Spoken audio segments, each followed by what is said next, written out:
ฉันไม่เคยรู้คนที่สำคัญนั้นมีค่าแค่ไหนฉันไม่เคยรู้วันที่สวยงามนั้นมีค่าเท่าไรไม่เคยรู้เวลาที่เรามีกันนั้นดีเท่าไรไม่เคยรู้ว่าความคิดถึงมันทรมา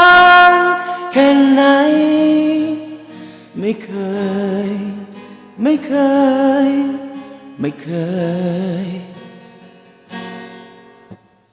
เราจะคิดถึงคนที่สำคัญเมื่อต้องจากกันไปเราจะคิดถึงวันที่สวยงามเมื่อเวลาผ่านไปจะคิดถึงเวลาที่เรามีกันเมื่อเธอต้องไปและตอนนี้รู้ไหมว่าฉันคิดถึงเธอมากแค่ไหนไม่เคยจะลืมฉันไม่เคยรู้คนที่สำคัญนั้นมีค่าแค่ไหนฉันไม่เคยรู้วันที่สวยงามนั้นมีค่าเท่าไรไม่เคยรู้เวลาที่เรามีกันนั้นดีเท่าไร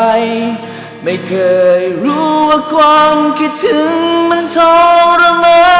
นแค่ไหนไม่เคย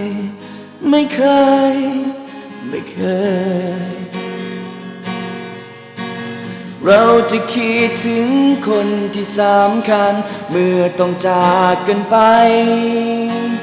เราจะคิดถึงวันที่สวยงามเมื่อเวลาผ่านไปจะคิดถึงเวลาที่เรามีกันเมื่อเธอต้องไปและตอนนี้รู้ไหมว่าฉันคิดถึงเธอมากแค่ไหนไม่เคยจะลืม